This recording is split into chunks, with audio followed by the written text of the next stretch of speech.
దేవుని బిడ్డలారా, ప్రభువైన యేసుక్రీస్తు నామములో మీకు వందనాలు తెలియచేస్తూ ఉన్నాను. ప్రార్థన చేసుకుని వాక్యంలోకి వెళ్దాం. ప్రేమగల మా తండ్రి, పరిశుద్ధమైన దేవ, మీకు వందనాలు చెల్లిస్తున్నాం. మా జీవితానికి ఆధారం, ఆశ్రయం మీరే ప్రభా. మీ కృపను బట్టే మేము బ్రతుకుతున్నాం తండ్రి. నిజమైన దేవుడవు, జీవిస్తున్న దేవుడవు, గొప్ప కార్యములు చేసే దేవుడు, అద్భుతాలు చేసే దేవుడు. మా జీవితానికి ఆది అంతం మీరే, సృష్టికి ఆది అంతం మీరే. రాత్రి వేళలో నీ మాటలు ధ్యానించడానికి నేను చేరి ఉండగా దేవా, మీ మాటల చేత మమ్మల్ని నింపండి, బలపరచండి. ఈ యొక్క లోకంలో బలహీనమైపోతున్న మా శరీరాలు, మా మనస్సులను మీ వాక్యం చేత బలపరచమని వందనాలు చెల్లిస్తూ యేసుక్రీస్తు నామముపేట ప్రార్థించి వేడుకుంటున్నాం తండ్రి, ఆమేన్. నిర్గమకాండము 3వ అధ్యాయము మనం ధ్యానం చేసుకుందాం. దేవరాజు గారు ఒక మీటింగ్లో ఉన్నారు, అందువల్ల దేవుని వాక్యంలో నిర్గమకాండంలో కొన్ని మాటలు మనం జ్ఞాపకం చేసుకుందాం. నేను చదువుతాను కొన్ని వచనాలు అక్కడక్కడ. మోషే మిద్యాను యాజకుడైన ఇత్రోను తన మందను మేపుచు ఆ మందను అరణ్యం అవతలకు తోలుకొని దేవుని పర్వతమైన హోరేబుకు వచ్చాను. ఆ పొదనడిమిని అగ్నిజ్వాలలో యెహోవా దూత ప్రత్యక్షమాయను. అతడు చూచినప్పుడు అగ్ని వలన ఆ పొద మండుచుండెను, కానీ పొద కాలిపోలేదు. అప్పుడు మోషే, ఆ పొద ఎలా కాలిపోలేదో నేను ఆ తట్టు వెళ్ళి గొప్ప వింత చూచిందనుకుని దాన్ని చూచుటకు అతడు ఆ తట్టు వచ్చుట యెహోవా చూచాను. దేవుడు ఆ పొద నడుము నుండి మోషే మోషే అని అతని పిలిచాను. అందుకు అతడు చిత్తం ప్రభువా అని. అందుకని దగ్గరకు రావద్దు, నీ పాదం నుండి చెప్పులు విడము, నేను నిలిచిన స్థలం పరిశుద్ధ ప్రదేశం.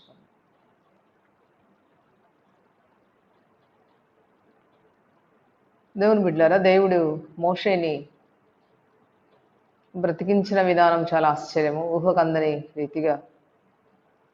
ఐగుప్తు దేశంలో హెబ్రీ మగపిల్లలను చంపుతున్న దినాలలో ఆశ్చర్యంగా దేవుడు మోషేని కాపాడుతాడు. మోషే జీవితం విషయమై దేవునికి ఒక ప్రత్యేకమైన ఉద్దేశము కలిగి ఉన్నది. తన ప్రజలైన ఇశ్రాయేలు ప్రజలను ఐగుప్తు నుంచి పాలు తేనెలు ప్రవహించే దేశానికి తీసుకుని వెళ్ళడానికి ప్రభు ఇష్టపడ్డారు. ఎప్పుడో అబ్రహాముతో దేవుడు చేసిన వాగ్దానం నెరవేర్చడానికి దేవుడు 400 సంవత్సరాలు అయిన తర్వాత మోషేని పుట్టింపచేసి మోషేని దేవుడు అద్భుతంగా, ఆశ్చర్యంగా, అసాధారణంగా దేవుడు బ్రతికించి రాజుగారి ఇంట్లో, ఫరో ఇంట్లో తనని పెంచి తన తల్లి చేత పాలతో పెంచబడినవాడే అక్కడి నుంచి ఈజిప్టు దేశంలో రాజుగారింటికి వెళ్తాడు. 40 సంవత్సరాలకు తను పెరుగుతాడు. ఐగుప్తు సకల విద్యలు నేర్చుకుంటాడు. అపోస్తల కార్యంలో ఉంటుంది 7వ అధ్యాయం. మాటల్లో ప్రవీణత, చాలా గొప్ప విద్యలు నేర్చుకుంటాడు. నేను ఆ మాట చదువుతాను. అపోస్తల కార్యంలో స్టెఫను ఆ విషయాలన్నింటినీ కూడా తెలియజేస్తూ ఉంటాడు. ఎట్లాగా దేవుడు అబ్రహాంతో వాగ్దానం చేశాడో, ఎట్లా దేవుడు అబ్రహాంని, ఇస్సాకుని, యాకోబుని ఎట్లా నడిపించాడు, అవన్నీ చెప్తూ మోషే గురించి చెప్తా ఉన్నాడు. 22వ వచనం 7వ అధ్యాయం. మోషే ఐగుప్తీయుల సకల విద్యలు అభ్యసించాడంట, మాటలేందు కార్యములందు ప్రవీణుడై ఉన్నాడంట, చాలా మంచి జ్ఞానము సంపాదించాడు. ఆ తర్వాత దేవుడు ఆయనని మిద్యానికి తీసుకొని వెళ్తాడు. 40 సంవత్సరాలు అక్కడ మోషే మామ యొక్క మందను మేపే ట్రైనింగ్ దేవుడు ఇప్పిస్తాడు. దేవుని యొక్క ప్లాన్స్ ఎంత ఉన్నతమైనదో, మంచి జ్ఞానం, మంచి చదువు, మంచి నాలెడ్జ్ అంతా సంపాదించాడు. అయితే గొర్రెలు మేపటానికి దేవుడు అరణ్యంలోని పంపిస్తున్నాడు.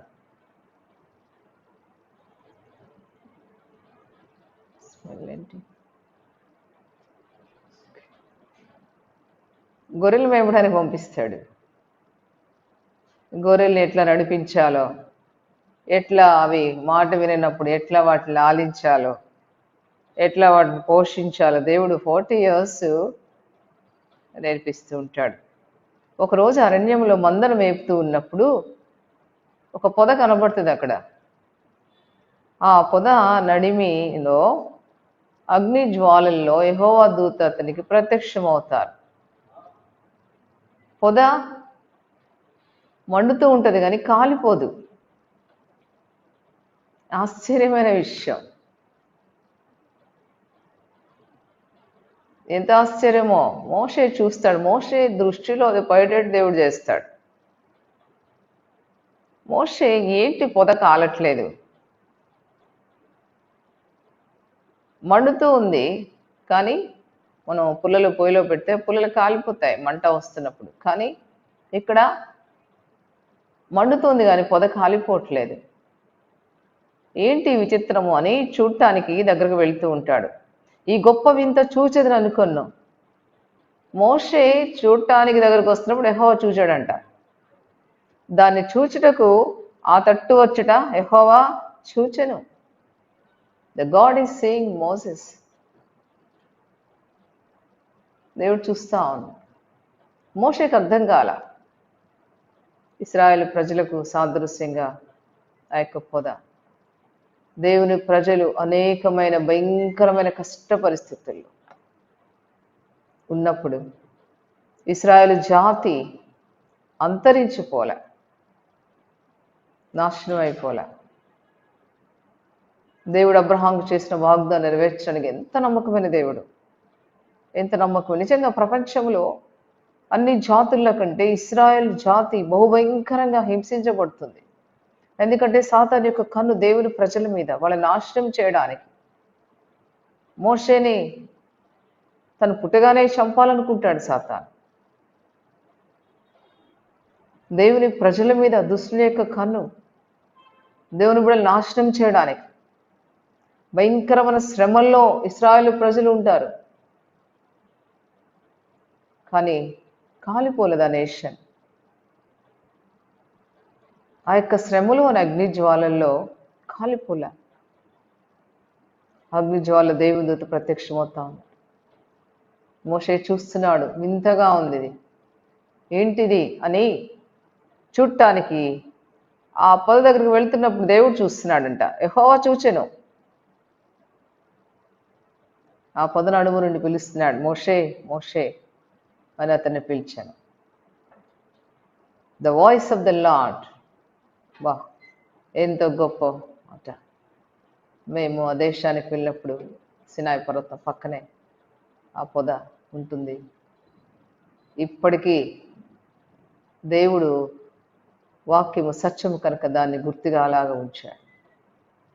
అవన్నీ చూస్తున్నప్పుడు దేవాని మాటలు ఎంత సత్యమైనవని ప్రభు నేను ఎంతో స్తుతించాను. ఆ పొద దగ్గరికి వెళ్ళి చూస్తా ఉన్నప్పుడు దేవుడు చెప్తాడు, ఇదిగో మోషే, మొట్టమొదటిగా దగ్గర రావాక నీ పాదాలని చెప్పులు విడము, నువ్వు నిలిచిన స్థలం పరిశుద్ధమైన ప్రదేశం. దేవుడు మాట్లాడు ప్రత్యక్షపరుచుకుంటున్నాడు. దేవుడు ఎవరో, నేను నీ తండ్రి దేవుడను, అబ్రహాం దేవుడను, ఇస్సాకు దేవుడను, యాకోబు దేవుడను. ఎంత బాగుంటుందో. వెంటనే తన ముఖాన్ని కప్పుకొని భయపడతాడు, దేవుని చూడవేరుస్తాడు, తన ముఖాన్ని కప్పుకుంటాడు.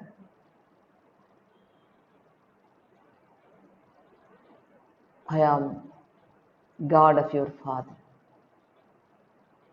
God of Abraham, God of Isaac.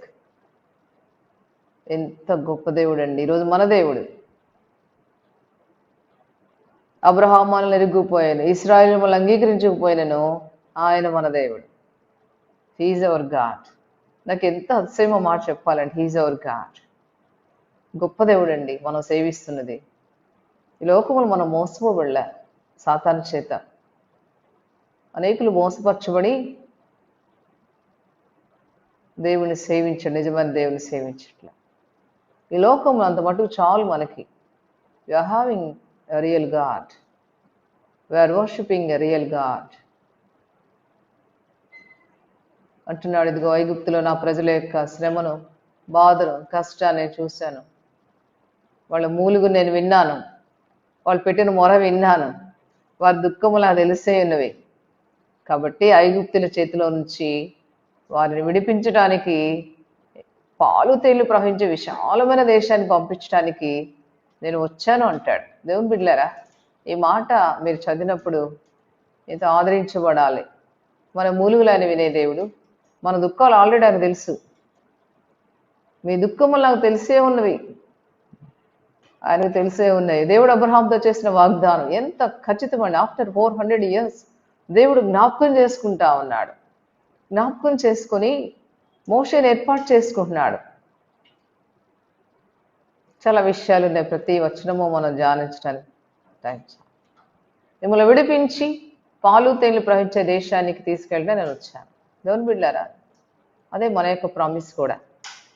ఈ లోకంలో ఆయన మనల్ని కాపాడి, మన శ్రమల్లో, మన కష్టముల్లో, మన మూలుగుల్లో ఆయన మనల్ని విడిపించి, ఆయన అంటాడు, ఇదిగో నేను త్వరగా వస్తున్నా. మనల్ని తీసుకెళ్ళడానికి ఆయన వస్తున్నాడు. ఈనాడు దేవుని ఇప్పుడు నిరీక్షణ అదే, ఎదురు చూస్తున్నాం దానికోసమే. నేను అనుకుంటాను, ఇశ్రాయేలు ప్రజలు ఒకవేళ వాగ్దానం మర్చిపోయారో నాకు తెలీదు. అబ్రహాం, ఇస్సాకు, యాకోబులు తాను చేసిన వాగ్దానం మర్చిపోయారో గుర్తు నాకు తెలియదు. కానీ మనతో దేవుడు, ఇదిగో నేను వస్తాను, నేను త్వరగా వచ్చున్నాను. ప్రకటనలు, ఇదిగో నేను త్వరగా వస్తున్నాను. యోహాను సువార్తలు అంటాడు, నేను వచ్చి ఏమైనా తీసుకొని వెళ్తాను, అనాథలుగా విడిచిపెట్టును, నేనుండే స్థలంలో మీరుండులాగున మీకు ఒక నివాసాలు కట్టని వెళ్తున్నా. ఎంత గొప్ప దేవుడు అండి. దేవుని బిడ్డారా, హోప్ మీకుందా? ఇశ్రాయేలుని పాలు తేళ్లు ప్రవహించే దేశానికి తీసుకెళ్ళాడు. అయితే మనల్ని పరలోక రాజ్యానికి, కోట్ల కొలది దూతలు ఉండేటువంటి రాజ్యం, మన ప్రభువైన యేసుక్రీస్తు ఉండేటువంటి రాజ్యంలోకి మనం వెళ్ళబోతూ ఉన్నాం. ఎదురు చూస్తూ ఉన్నాం. మన నిరీక్షణ అదే. అందుకోసమే ఈ లోకంలో ఎన్ని కష్టమైన పరిస్థితులు వచ్చినా ఆయన మనతో ఉన్నాడని నిరీక్షణ, ఆ దేశానికి వెళ్తామని నిరీక్షణ. మోషేకి చెప్తా ఉన్నాడు, కాబట్టి నీవు రావాలి, ఇశ్రాయేలు నా ప్రజల్ని మీరు ఐగుప్తు తోడుకొని పోవాలి, ఐగుప్తు నుండి తోడుకొని పోవాలి అంటే కొన్ని ఆర్గ్యుమెంట్ చేస్తున్నాడు మోషే అక్కడ. ఫస్ట్ ఏంటంటే, ఇశ్రాయేలు ఐగుప్తు నుండి తీసుకొని పోవడకు ఎంతటి వాడను అంటాడు. నేను ఎంతటి వాడను, ఎందుకంటే నేను అనుకుంటాను దేవుడు చూసి ఉంటాడు. మోషే ఐగుప్తు దేశమో ఎంత గొప్ప దేశమో, ఆ రాజు ఎంత కఠినుడో, ఇవన్నీ మోషేకి తెలుసు. చాలా కఠినమైన రాజు, హెబ్రీ బిడలు చంపినటువంటి రాజు, ఎంతో లోక సౌకర్యాలతో, ధనధాన్యాలతో, వెండి బంగారాలతో, జ్ఞానంతో నిండిన దేశం. అక్కడ బానిసలుగా ఉన్న తన ప్రజలను తీసుకుని వెళ్ళడానికి అది దేవుడు హస్తము తోడుగా ఉండకపోతే చేయలేదు. అందుకే అంటాడు, నేను ఎంతటి వాడను, ఫరో యుద్ధకు వెళ్ళడానికి, ఇశ్రాయేలు ఐగుప్తులను తోడుకొని పోవడానికి నేను ఎంతటి వాడను అంటాడు దేవునితో.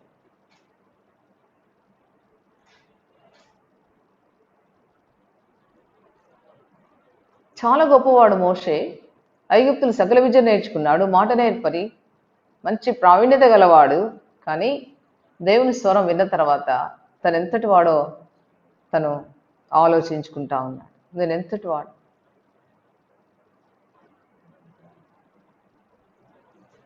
వాళ్ళ దగ్గరికి వెళ్తే వాళ్ళు ఫస్ట్ క్వశ్చన్ అన్న ఒక మాట అడుగుతారు, ఆయన పేరేంటి?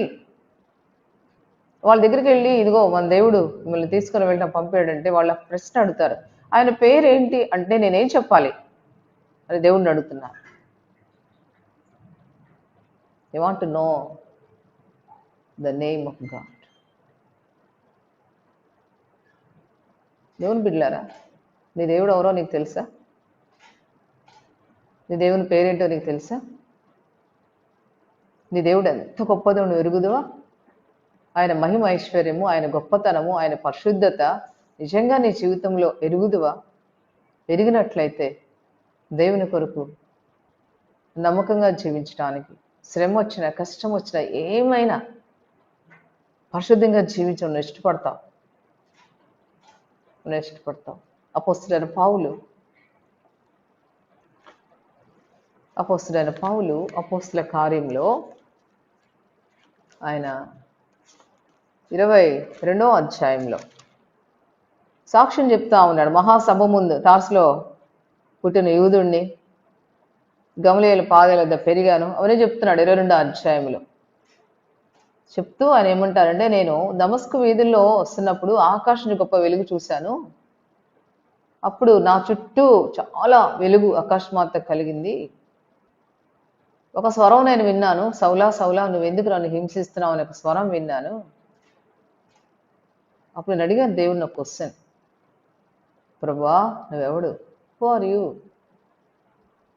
మోషే కూడా అదే అడుగుతున్నాడు, నువ్వెవరు? ఒక ప్రశ్న వేస్తున్నాడు. బహు కఠినుడు అనేక మంది యూదులను భయంకరంగా హింసించడానికి తీసుకొని వెళ్తున్నాడు. దేవుని స్వరం విన్నప్పుడు, దేవుని దర్శనాన్ని చూసినప్పుడు తను అడుగుతున్నాడు, ఎంత దీనంగా అడుగుతాడు. వా లార్డ్ హూ ఆర్ యూ? ఈనాడు ఆయన ఎవరో తెలుసుకోక ప్రజలు ఎంత భయంకరమైన జీవితాలతో జీవిస్తున్నారు. దేవుని బిడ్డలను చంపుతూ ఉన్నారు, దేవాలయాలు పడగొడుతూ ఉన్నారు, క్రైస్తవులు బహుభయంకరంగా హేళన చేస్తూ ఉన్నారు. ఎంతో దీనంగా అడుగుతున్నాడో సౌలు పౌలుగా మార్చబడకముందు. నాకు చాలా ఇష్టమైన మాట, లార్డ్ హూ ఆర్ యూ? నువ్వెవరు? అందుకు ప్రభు అంటాడు, ఏమంటాడు తెలుసా? నేను నీవు హింసించు నజరేయుడగు యేసును. తన్నెవరో ప్రత్యక్షపరుచుకుంటారు. ఆ తర్వాత 10వ వచనంలో ఇంకొక ప్రశ్న వేస్తాడు, ప్రభువా నేనేం చేయాలి? What shall I do? దేవుని బిడ్డలారా, దేవుడు ఎవరో నీ జీవితంలో ఎరుగుదువా? నీ జీవితంలో ఈ క్వశ్చన్ ఉందా? దేవా ఏం చేయమంటావు నన్ను? ఎంత తగ్గించుకొని, ఎంత దీన మనసుతో, అంత భయంకరుడైనటువంటి సౌలు నేల మీద పడి అడుగుతున్నాడు, నన్ను ఏం చేయమంటావు? ఎప్పుడైనా మనం అడిగామా దేవుని, ప్రభా నన్ను ఏం చేయమంటావు?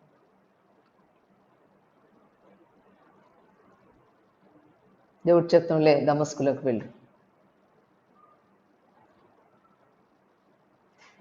దేవుని బిడ్డలారా, 20వ అధ్యాయంలో చాలా చక్కటి డెసిషన్ తీసుకుంటాడు పౌలు. ఏమంటాడు 24వ వచనంలో, చాలా ఉన్నాయి కానీ ఆయన అంటాడు, అయితే దేవుని కృపా సువార్తను గురించి సాక్ష్యం ఇచ్చుటైంది నా పరుగును, నేను ప్రభువుల యేసు వలన పొందిన పరిచర్యను తుదముట్టించవాలి. నా ప్రాణం నాకు ఎంత మాత్రం ప్రియమైందిగా, I'm not loving my life. నేను ప్రాణాన్ని నాకు ఎంత మాత్రం ప్రియమైనదిగా ఎంచుకోవట్లే నేను. ఎందుకంటే నాకు ఒక పరుగు ఉంది. ఆ పరుగులో సువార్త, కృపా సువార్తని నేను బోధించాలి. ఇంకా దేవుడు నాకు అప్పచెప్పిన పరిచర్యని నేను ఖచ్చితంగా తుదముట్టించాలి. ఐ వాంట్ టు ఫినిష్ చేయాలి నేను ఆ పరిచర్య. దేవుని బిడ్డలారా, దేవుడు నీకు నాకు ఇచ్చిన జీవితం వేస్ట్గా గడుపుతున్నామా? ప్రభు పరిచర్య చేస్తున్నామా? ప్రభు కొరకు సాక్షులుగా ఉంటున్నామా? సరైన ప్రార్థనా జీవితాన్ని మనం కలిగి ఉంటా ఉన్నామా? దేవుడు మనకి ఎన్ని ఇయర్స్ ఆయన కృపతో మనల్ని బ్రతికిస్తున్నాడు. ఈ లాక్డౌన్లో అన్ఎక్స్పెక్టెడ్గా, ఎక్స్పెక్ట్ చేయకుండా అనేకులు తెగులు గురైపోతూ ఉన్నారు. జ్ఞానం కలవారు, గొప్ప పదవుల్లో ఉన్నవాళ్ళు, గొప్ప గొప్ప తెలివితేటలు గల రాజులు, అధికారులు, ఎవరికి వస్తుందో తెలియటంలే. దేవుడు నీకు నాకు ఇచ్చిన జీవితం సోమర్తనంగా గడుపుతూ, నిద్రపోతూ,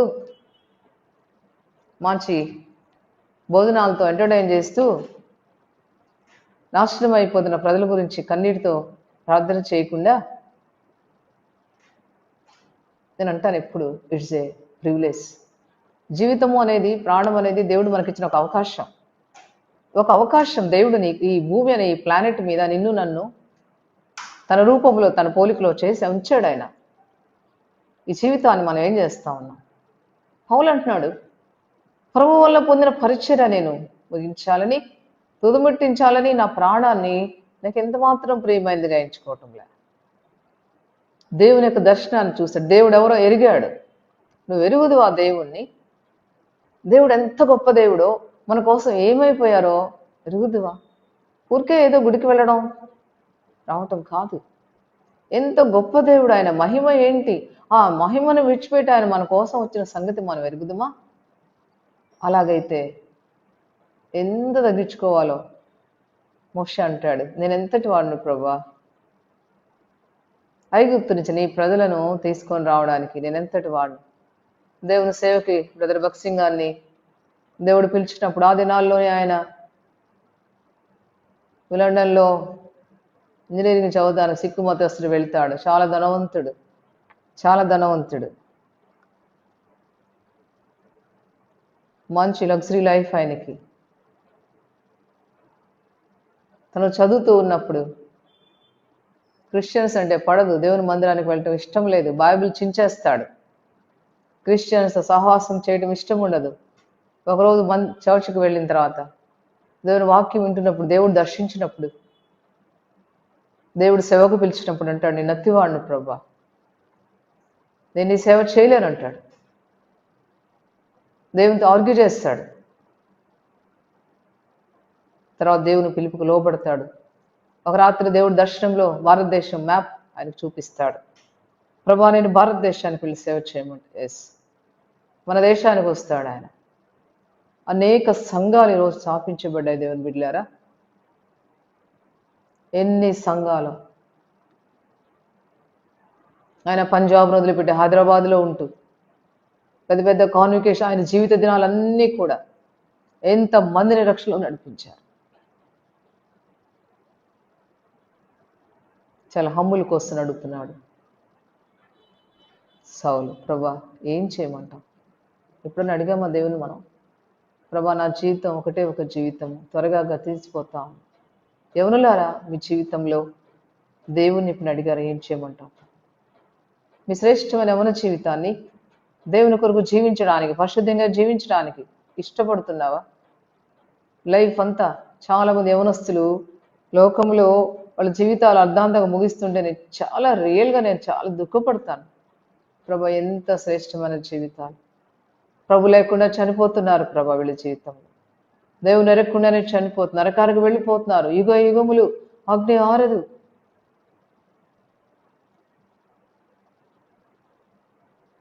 యవనస్తులైన సౌలు పౌలుగా మారిన తర్వాత దేవుని కొరకు ఎంత గొప్ప సేవ చేస్తాడు. నేను ఒక మిషనరీ గురించి వింటుంటాను, అదోనిరామ్ జెట్సన్. ఆయన మిషనరీగా వస్తాడు, తన దేశాన్ని విడిచిపెట్టి భారతదేశానికి వస్తే ఆ దినాల్లో బ్రిటిషర్స్ పరిపాలిస్తున్నారు, రానివ్వరు తనని. బర్మాకి వెళ్ళిపోతాడు ఆయన సేవ చేయడానికి. మోకాళ్లలో బురదలో బర్మాలో దిగుతాడు ఆయన. బర్మా భాష నేర్చుకుంటాడు. చాలా కష్టమైన లాంగ్వేజ్ అది బర్మా భాష. ఎంత కష్టమో నేర్చుకోవడానికి. ఆ భాష నేర్చుకొని తన బైబిల్ తర్జుమా చేయడానికి ఇష్టపడతాడు బర్మా లాంగ్వేజ్లోకి.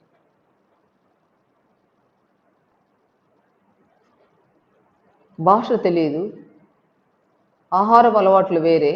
ఎంత డెడికేషన్ అండి, ఏం తెలుసా వాళ్ళ జీవితంలో. ఐశ్వర్యం ఎవరో ఎరిగారు, ఆయన ఎంత గొప్ప దేవుడో, మన కోసం ఎలాగ ఆయన ప్రాణం పెట్టాడు ఎరిగాడు. ఈ యొక్క సువార్తని, గుడ్ న్యూస్ని తెలియని ప్రాంతంలో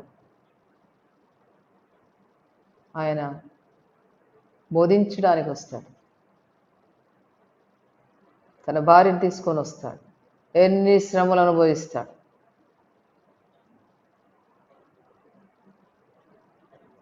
చాలా భయంకరమైన శ్రమలు అనుభవిస్తాడు. బౌద్ధ మతం ఎక్కువగా ఉంటుంది అక్కడ. జైల్లో వేస్తారు, తను సరైన ఆహారం ఉండదు, చాలా వీక్ అయిపోతాడు, టీబీ అటాక్ అవుతుంది. జైల్లో తను బర్మా భాషలోనికి బైబిల్ తర్జుమా చేయడానికి ప్రయత్నం చేస్తాడు. తన భార్య చూడటానికి వస్తే రానివ్వరు, పర్మిషన్ ఇవ్వరు ఆయన. గర్భంతో ఉంటుంది తను, భర్తను చూడనివ్వరు. ఒకరోజు తను జైలు నుంచి విడిపించబడిన తర్వాత ఇంటికి వెళ్తాడు. తన భార్య కోసం వెతుకుతూ ఉంటాడు. గదుల్లో ఎక్కడా కనబడదు. తను చనిపోయిందని చెప్తారు ప్రక్కనున్న వాళ్ళు. తను ప్రసవించి తన కుమారుడు చనిపోతుంది.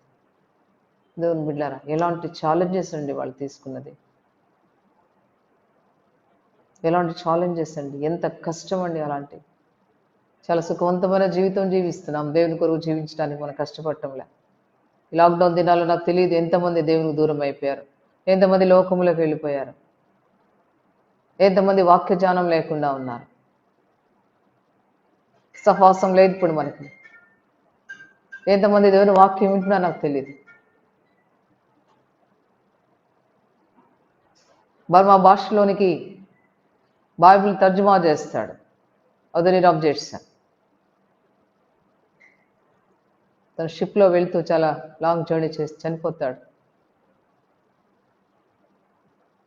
దేవుని బిడ్డలారా, దేవుని కొరకు పౌలు అంటాడు, నా ప్రాణము ఆయన నాకు అప్పచెప్పిన పరిచయం తుదముట్టించడానికి నా ప్రాణం నాకు ఎంత మాత్రం. ఎందుకంటే దేవుడు ఎవరో తన జీవితంలో తెలుసుకున్నాడు. ఆయన ఎంత గొప్ప దేవుడు తెలుసుకున్నాడు. ప్రభు అంటాడు, ఇదిగో నువ్వు హింసించిన యేసుని నేను. దేవుని బిడ్డ, నాడు దేవుని బిడ్డలైన మనము దేవుని శక్తిని ఎరుగుదుమా, దేవుని ప్రేమను ఎరుగుదుమా, దేవుని కొరకు మనం ఏం చేయగలుగుతున్నాం? దేవుడు మోషేతో మాట్లాడుతున్నప్పుడు, సేవకు పిలుస్తున్నప్పుడు మోషే అంటున్నాడు, ఇశ్రాయేలును ఐగుప్తులోనే తోడుకొని పోవడానికి నేను ఎంతటి వాడను అంటే, దేవుడు చెప్తున్నాడు, ఇదిగో నేను నీతో ఉంటా, నిశ్చయంగా నీతో ఉంటా, నేను పంపితనంటానికి సూచన నీకు. దేవుని బిడ్డ, ఈరోజు మనం లోకల్ ఒంటరిగా లేం. God is with us. ఆయన ఆరోహణం వెళ్ళిపోతే చెప్తాడు, ఇదిగో సదాకాలం మీతో ఉంటా, నేను యుగ యుగములు మీతో ఉంటాను. శిష్యులకు చెప్తాడు ఆయన, విశ్వార్తను ప్రకటించండి. మన జీవితంలో వస్తున్న పరిస్థితిలో దేవుని కొరకు మనం జీవించగలుగుతున్నామా? వాళ్ళకు ప్రశ్న వేస్తున్నాడు, నేను ఎంతటి వాడను? నేను మాట జ్ఞాపకం చేస్తా. దావీదు కూడా మొదటి దినవృత్తాంతాల్లో ఆయన చక్కటి ప్రార్థన చేస్తాడు. తను ఇంకా చనిపోయే ముందు తన కుమారునికి సొలొమోనుకి హెచ్చరికలు ఇచ్చి, తను ఇక్కడ చాలా చక్కటి మాటలు ఇక్కడ దావీదు మహారాజు చెప్తా ఉన్నారు. మొదటి దినవృత్తాంతం 29వ అధ్యాయంలో తను కూడా చక్కటి ప్రార్థన చేస్తూ ఉన్నారు. చాలా విషయాలు అక్కడ రాయబడ్డాయి. 14వ వచనంలో అంటాడు, దేవుని మందిరానికి ఎట్లా తను సమర్పించడం అవన్నీ చెప్తూ, ఈ ప్రకారం మనఃపూర్వకంగా ఇచ్చే సామర్థ్యం మాకుంటుంది, నేను ఎంత మాత్రం వాడును, నా జనులు ఎంత మాత్రం వారు. దేవుని బిడ్డారా, అటువంటి ఆలోచన మనకున్నదా? మనం ఎంత రోళం అసలు ఈ లోకంలో? మన ఫ్యామిలీస్, మన పిల్లలు, మన జీవితాలు ఎంత రోళం అండి? ఆ గ్రహింపు మనకుందా? దేన్ని బట్టి మనం అతిశయిస్తున్నాం? అంత గొప్ప మహారాజు ఏమంటున్నాడంటే, నేను ఎంత మాత్రం వాడును, నా జనులు ఎంత మాత్రం వాడు, నాకున్నదంతా సమస్తం నీ వల్లనే కదా కలిగింది, నీ సంపాద్యములు కొంతమేమి నీకు ఇచ్చాం. ఇంకేమంటున్నాడు తెలుసా? పరదేశం, మా పితరులందరూ వెళ్ళిపోయారు, వాళ్ళకిలాగా నేను కూడా అతిథిని పరదేశం. తెలుసా ఆ విషయం? మా భూనివాస కాలం నీడ అంత అస్థిరం. నీడ ఎంతసేపు ఉంటుందండి? మార్నింగ్ వస్తుంది నీడ. దేవుని బిడ్డలారా, మన జీవితం అలాంటిదని ఎరుగుదుమా? నేను ఆలోచిస్తా, అనేక మంది దైవబిడ్డలు ఈ సంఘం నుంచి వెళ్ళిపోయారు. అనేక మంది ప్రార్థించిన వాళ్ళు, ప్రయాసపడిన వాళ్ళు నేను జ్ఞాపకం చేసుకుంటూ ఉంటాను. నీడ అంటే అస్థిరము, నీ జీవితం నా జీవితం. పరదేశం అంటున్నాడు, స్థిరంగా ఉన్నవాడు ఎవరు లేరు. కాబట్టి అంటున్నాడు దావీదు, నేను ఎంతటి వాడను, నా జనులు ఎంతటి వారు. ఆలోచించామా? నీ ఫ్యామిలీ ఎంతటిదో దేవుని సన్నిధిలో, నీ జీవితం ఎంతో ఆలోచించావా? అబ్రహాము లోతు కోసం ప్రార్థన చేస్తున్నప్పుడు ఎంత సొదొమ గొమొర్ర కోసం ప్రార్థన చేస్తున్నప్పుడు 18వ అధ్యాయంలో బహు ఆస్తిపరుడు అండి ఆయన. విశ్వాసులకు తండ్రి, చాలా ఆస్తిపరుడు, విస్తారమైన మందలు, వెండి బంగారాలు, ఐశ్వర్యం ఉంటుంది. ఆయన దేవునితో మాట్లాడడానికి భయపడుతూ ఉన్నాడు. దేవుడు అంటాడు, ఇదిగో నేను సొదొమ గొమొర్ర మొర నాకు వినబడింది, నేను వెళ్ళిపోతున్నాను అక్కడికి. ఆ మొర చాలా గొప్పది కనుక వాటి పాపం బహు భారమైంది కనుక దిగిపోయి ఆ మొర చొప్పున సంపూర్ణంగా చేసేలా చూస్తాను అని 18వ అధ్యాయంలో 20లో చెప్తే అబ్రహాం ప్రార్థన చేస్తున్నాడు లోతు కోసం. ప్రభా 50 మంది ఉంటే కాపాడతావా? అలా తగ్గించుకుంటూ వస్తుంది. 45 మంది. ఇంకొక మాట, చాలా చక్కని మాట అంటాడండి ఆయన. ఇదిగో ధూళియు బూడిదనైన నేను ప్రభుతో మాట్లాడి తెగించున్నాను. ఎవరంటండి మనం? You are dust. ధూళి వంటి వారం, ధూళియు బూడిదయు అయిన నేను ఇదిగో మాట్లాడటం తెగిస్తాను. ఇంకొక్కసారి మాట్లాడమంటావా? ఎంత తగ్గింపు. ఈనాడు దైవబిడలు ప్రార్థన చేస్తూ ఉంటే మోకరించి అలవాట్లు లేవు. వాక్యం చదువుకున్నప్పుడు దీనంగా మోకరించి తగ్గించుకునే జీవితాలు లేవు. ఎంత మారిపోతా ఉంది ఈ దినాల్లో. దేవుడు ఎంత గొప్ప దేవుడు నువ్వు ఎరిగినట్లయితే, ఆయన ఎంత పరిశుద్ధుడు ఎరిగినట్లయితే, ఆయన ఎంత ఉన్నతమైన వాడు ఎరిగినట్లయితే, ఆయన సన్నిధిలో మోకరించే విధానం కానీ, ఆయన సన్నిధిలో వాక్యం ధ్యానం చేసే విధానం కానీ, ఆయన సన్నిధిలో ప్రార్థించే విధానం కానీ మారిపోతుంది. ఎంతగా తగ్గించుకున్నాడండి అబ్రహాం. చాలా ఉన్నతమైన వాడు. ఇంకో ప్రశ్న వేస్తున్నాడు మోషే, వాట్ ఈజ్ యువర్ నేమ్? సౌలు కూడా అదే అంటాడు, నీ పేరేంటి, నువ్వెవరు అంటాడు. ఇక్కడ దేవుడు చాలా చక్కటి జవాబు చెప్తున్నాడు 3:14లో. అందుకు దేవుడు నేను ఉన్నవాడను అనువాడనైనా, నేను ఉన్నవాడను. ఎంత బాగుంటుంది ఈ పేరు తలుచుకున్నప్పుడల్లా. ఎక్కడ లేని శక్తి వస్తుంది నాకు. ఉన్నవాడు. He exist himself. ఎవరితో చేయబడలేదు ఆయన, తనకు తానే ఉన్నవాడు. ఈ లోకంలో సృష్టిలో ఎవ్రీథింగ్ మేడ్ బై సమ్వన్, ఎవరితో ఒకతో చేయబడింది. సృష్టి అంతా దేవునితో చేయబడింది. సూర్య నక్షత్రాలు ఆయనతో చేయబడ్డాయి. కానీ దేవుణ్ణి ఎవరు చేయలే. అవర్ గాడ్ తనకు తానే ఉన్నవాడు. నేను ఉన్నవాడను. What a great word it is. నేను ఉన్నవాడను కాబట్టి చెప్పుపో. నేను అడిగే వాళ్ళకి ఉండుననేవాడు మీదకు నన్ను పంపించాడు. మారే దేవుడు కాదు. యుగ యుగములు ఒకే రీతిగా ఉండే దేవుడు. He is the first and last. మొదటివాడు ఆయనే, కడుబడివాడు ఆయనే, ఉన్నవాడు. దేవుని బిడ్డలారా, ఈనాడు మన దేవుడు ఉన్నవాడు. అందుకని యోహాను ప్రకటనలో ఆయన అంటాడు, పద్మాస్ ద్వీపంలో యోహాను గారు ఉన్నప్పుడు చాలా చక్కటి మాట చెప్తారు. ఆయన పరవాసి అయినప్పుడు ప్రభు అక్కడ ప్రత్యక్షమే అంటాడు, యోహాను భయపడకుము, నేను మొదటి వాడను, కడుపుట వాడను. ఇదిగో మృతుడైతిని కానీ యుగ యుగములు. సో నిర్గమకాండంలో ఆయన ప్రత్యక్షపరుచుకుంటారు. అబ్రహాం ఇస్సాకులతో ఆయన స్వరం వినిపింపజేస్తూ ఉంటారు. లాస్ట్ బుక్లో రెవల్యూషన్, లాస్ట్ బుక్, ఆ బుక్ ప్రకటన is the last book in the Bible. చివరిగా తను ఎవరో ప్రత్యక్షపరుచుకుంటున్నారు. నీ జీవితంలో డిస్కరేజ్ అవుతున్నావా? నీ జీవితంలో శ్రమల్లో కష్టంలో కృంగిపోతున్నావా? ఇశ్రాయేలు ప్రజలు అరణ్యంలో నడుస్తూ మోషే వాళ్ళని విడిపించినప్పుడు, మోషే సినాయి పర్వతానికి వెళ్ళి దేవునితో మాట్లాడుతున్నప్పుడు 40 days ఆయన కనబడకపోతే వాళ్ళు అంటారు, మాకు ఐగుప్తులో ఉన్న దేవతలు మాకు కావాలి, మా ముందు ఆ దేవతలు ఉంటే మేము నడుస్తాం. We want the goddess of Egypt. ఎంత భయంకరం అండి. ఐగుప్తు దేవతలు మాకు కావాలి మోష్ అని భయంకరంగా అహరోన్ని వాళ్ళు విసిగిస్తారు. కనబడేటువంటి దేవతలు, కనబడే బొమ్మలు కావాలి. ఒకరోజు ఒక హిందూ ఉమెన్ చర్చిలో కూర్చోను, క్రిస్మస్ రోజు చర్చిలోకి వచ్చారు ఆవిడ. నేను చాలా చూస్తున్నామని క్యాండిల్స్ తీసుకొని వచ్చారు ఆవిడ. వచ్చి లోపలంతా వెతుకుతా ఉన్నారు, ఆ గోడ ఈ గోడ. నన్ను అడిగారు, అమ్మ దీపం వెలిగించాలి నేను, ఆ విగ్రహం ఎక్కడుంది అని నన్ను అడిగారు. Where is that thought? ఒక బొమ్మ ఉంటే దాని ముందు ఆ దీపం వెలిగించి వెళ్ళాలి. నేను చెప్పాను, అవర్ గాడ్ ఇస్ స్పిరిట్. ఆయన ఆత్మ. విగ్రహాలను మేము పూజించాం. నిజమైన దేవుడు. మనకి ఎంతవరకు అర్థమైందో కానీ.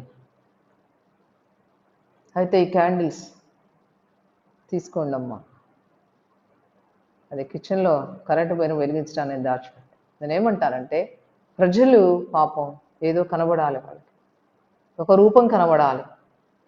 ఐగుప్తులో నుంచి ఇశ్రాయేలు ప్రజలు వచ్చిన తర్వాత ఎర్ర సముద్రాన్ని పాయలు చేసిన దేవుని దేవుని కార్యములు చూసి వాళ్ళు ఏమంటారంటే, ఆ మోషే ఏమాయనో, ఐగుప్తు దేవతలు మమ్మల్ని ముందు నడిపించడానికి మాకు ముందు కావాలి వాళ్ళు.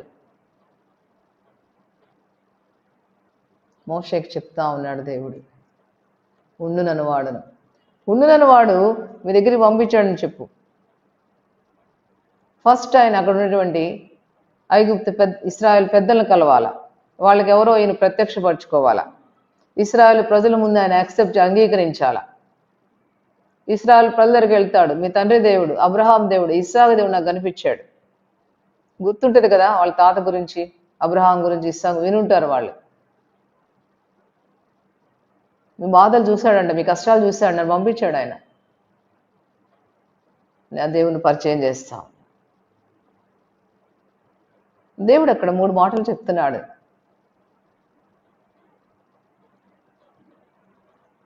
నిరంతరము నా నామము ఇదే, this name is for ever and ever. ఎంత బాగుంది ఈ మాట, for ever and ever, no change. ఈ పేరు లేక మార్పు లేదు, నిరంతరం. It is my permanent name, శాశ్వతమైన నామం.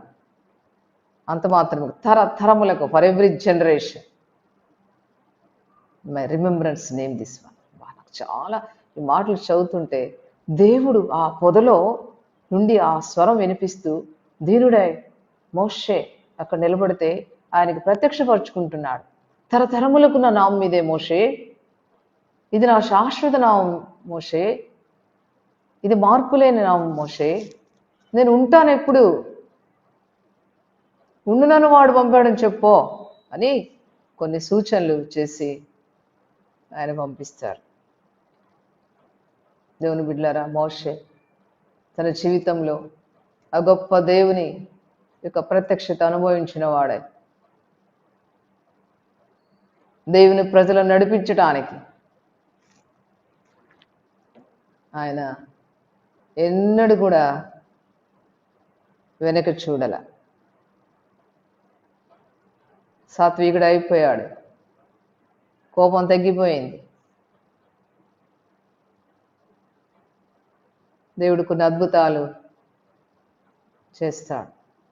చాలాసేపు దేవుని మాట వినాడు. నేను వెళ్ళను అంటాడు, మాట నేర్పని కాదు అంటాడు, నేను సరిగా మాట్లాడలేను అంటాడు. ఎందుకంటే చాలా భయపడుతున్నాడు ఫరోతో మాట్లాడటానికి. ఫరో ఎంత గొప్పవాడో అది చూస్తున్నాడు, కానీ తను పంపే దేవుడు ఎంత గొప్పవాడో తను అర్థం చేసుకోలేకపోయాడు.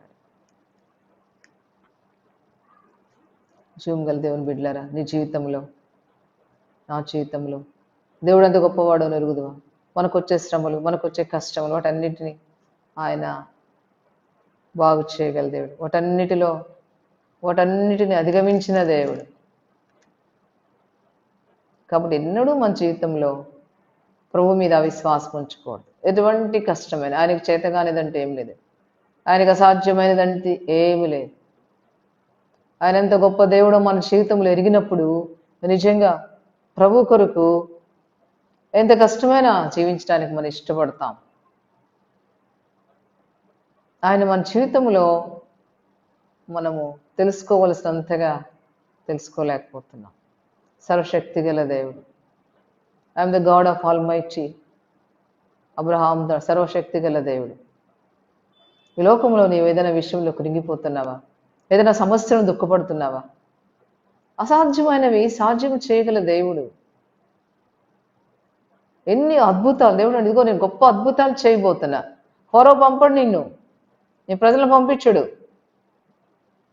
అతని ముందు నేను చాలా అద్భుతాలు చేయబోతున్నా. నా చాచిన చేతితో, బాహుబలంతో నేను వాళ్ళని తీసుకొని వస్తాను.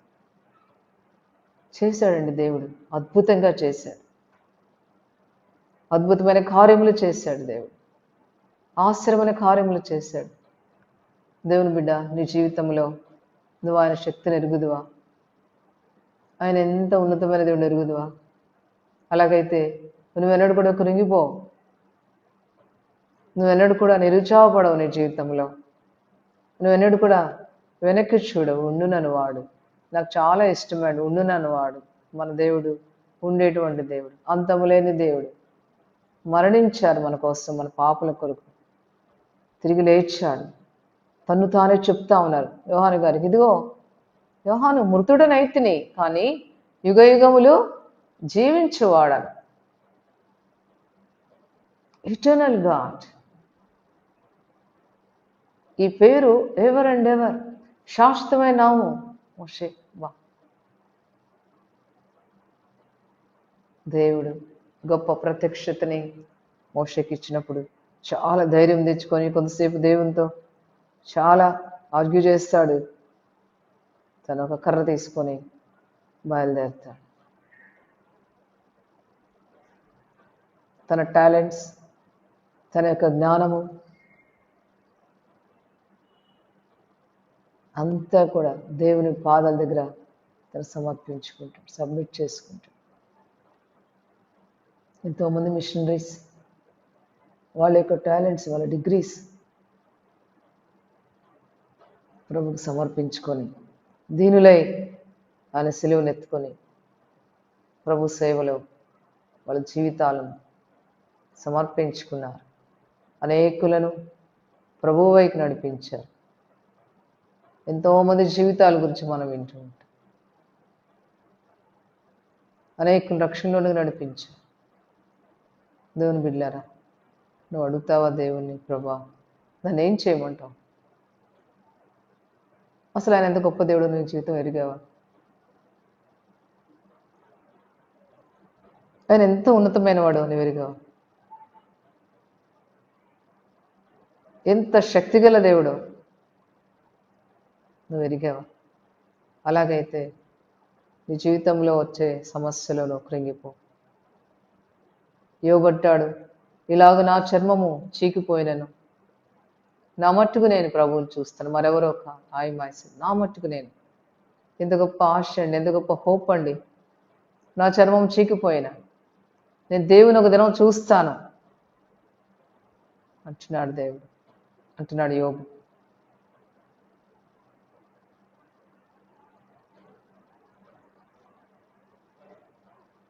మోషేకి దేవుడు చెప్తాడు, ఇదిగో మీరు ఐగుప్తు నుంచి బయలుదేరి దోచుకుంటారు వాళ్ళని, వాళ్ళు వెండి బంగారాలు, వాళ్ళ వస్త్రాలు దోచుకొని మీ కుమారులకు మీ కుమార్తెలు వాడిని ధరింపజేసి. దేవుని మాట ఎంత సత్యమైందండి. ఫరో కట్టుమర హృదయంతో దేవునికి లోబడకపోవడం వల్ల, దేవుని శక్తిని ఎరగకపోవడం వల్ల దేశం మొత్తం నాశనం అయిపోద్ది. ఐగుప్తు దేశం, ఐగుప్తు అంతా కూడా భయంకరమైన, ప్రతి కుటుంబంలో సౌమే, every house the first born దేవుని మాటకు వ్యతిరేకించడం, లోబడకపోవడం వల్ల, దేవుడు ఎంత గొప్పవాడో తెలుసుకోకపోవడం వల్ల ఎంత నష్టపోతాడో. ఈనాడు అనేకులు ప్రభు యొక్క గొప్పతనాన్ని తెలుసుకోకపోవడం వల్ల, ఆయన యొక్క సత్యాన్ని ఎరకపోవడం వల్ల చాలా భయంకరమైన స్థితిలో నష్టపోతూ ఉన్నారు. జీవము గల దేవుని శక్తిని వాళ్ళ జీవితంలో ఎరగలేకపోతా ఉన్నారు.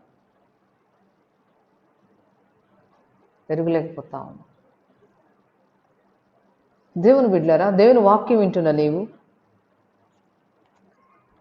దేవుని స్తుతిస్తున్నా నీవు, నీ జీవితంలో నువ్వు ఆయన ఎరిగే కొంది నిన్ను ఇంకా తగ్గించుకుంటావు.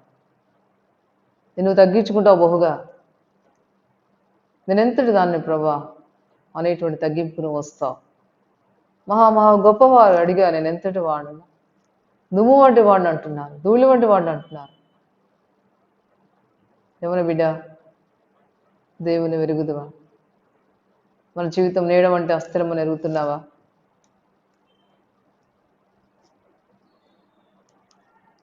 అలాగైతే తిరులమయ ఆయన సన్నిధిలో మోకరిస్తాం. ఉన్న ఈ జీవితాన్ని దేవుని కోసం ఖర్చు పెట్టడానికి ఇష్టపడతాం, దేవుని కోసం జీవించడానికి ఇష్టపడతాం. దేవుడు నీకు నాకు ఇచ్చిన జీవితాన్ని వ్యర్థంగా గడుపుతున్నామా? మోషే దేవుని యొక్క గొప్ప దర్శనాన్ని చూస్తాడు, దేవునితో మాట్లాడతాడు. దేవుని ప్రజలు నడిపించడానికి తన జీవితాన్ని అప్పగించుకుంటాడు, సమర్పించుకుంటాడు. ఆ పొద ఎలా కాలిపోలేదో దాన్ని చుట్టానికి ఆ పొద వైపు వస్తుండగా దేవుడు మోషేను చూచాను.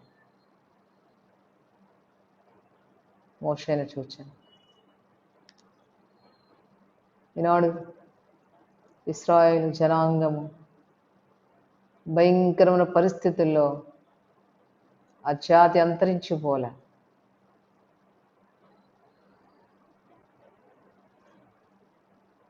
పొద మండుతుంది కానీ కాలిపోలే. చాలా శ్రమలలో సంపూర్ణంగా ఆ జాతిని నాశనం చేయాలని సాతానుడు ఎంతగానో ప్లాన్ చేశాడు. కానీ బహు ఆశీర్వాదకరంగా దేవుడు వాళ్ళని ఉన్నతంగా మంచి జ్ఞానంతో దేవుని జ్యేష్ఠ కుమారునిగా వాళ్ళు దీవించారు. దేవుని బిడ్డలారా, మనకు కూడా ఒక వాగ్దానం ఉన్నది. ఆయన త్వరగా రాబోతూ ఉన్నారు. మనల్ని తీసుకెళ్ళటానికి ఆయన రాబోతున్నాడు. ఇది సత్యము. ప్రతి నేత్రం ఆయన చూస్తుందండి. ఆయన పొడిచిన వాళ్ళు చూస్తారు. ఇది సత్యము. ఖచ్చితంగా ప్రభు వస్తాడు. సిద్ధపడతామా?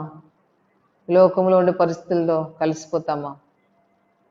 లోకంలో నీ భయంకర పరిస్థితుల్లో కలిసిపోతామా? లోకంలో నాశనం అయిపోతాం మనం? మన జీవితంలో దేవుని శక్తిని ఎరిగి ఆయన కొరకు జీవిద్దామా? ఆయనకు సువార్తను అనేకులు తెలియచేసి నాశనం అయిపోతున్న వాళ్ళు దేవుని దగ్గర నడిపిద్దామా? అలాగ చేయడానికి ప్రభు మనకు సహాయం చేయను గాక. ప్రార్థన చేసుకుందాం. ప్రేమగల మా తండ్రి, ఉన్నవాడా నీకు ఉందిరా, నేను ఉన్నవాడను అన్నవాడినై ఉన్నాను. మోషే, ఉన్నవాడు నన్ను మీ దగ్గరికి పంపించారని చెప్పు వాళ్ళకి. ఎంత గొప్ప సత్యము. ఉన్నవాడు ప్రభా, అంతం లేని దేవుడు ప్రభా, మీకు మీరే ఉన్నవారు ప్రభా. దేవా, ఎంత సత్యము. ఈ మాట మమ్మల్ని ఎంతో బలపరుస్తున్నాయి ప్రభా. జీవము గల దేవుడు ప్రభా. నాయన, మా జీవితంలో ఇటువంటి దేవుని కలిగి ఉన్నాము కనుక మేము దుఃఖపడము ప్రభా. మీరు మాకు ఇచ్చిన జీవితాన్ని, ఒకే ఒక జీవితాన్ని దేవా మీకోసం నమ్మకంగా జీవించడానికి, మమ్మల్ని మేము తగ్గించుకొని పరిశుద్ధంగా జీవించడానికి మేమంతటి వారమో ఎరిగిన వారమే, మీరెంత గొప్ప దేవుడో తెలుసుకున్న వారమే. సంపూర్ణంగా మమ్మల్ని మేము మీకు అప్పచెప్పుకోవడానికి సహాయం చేయండి ప్రభా. సంఘాన్ని దీవించండి, జ్ఞాపకం చేసుకోమని వందనాలు చెల్లిస్తూ యేసుక్రీస్తు నామముపేట ప్రార్థించి వేడుకుంటున్నాం తండ్రి. ఆమేన్.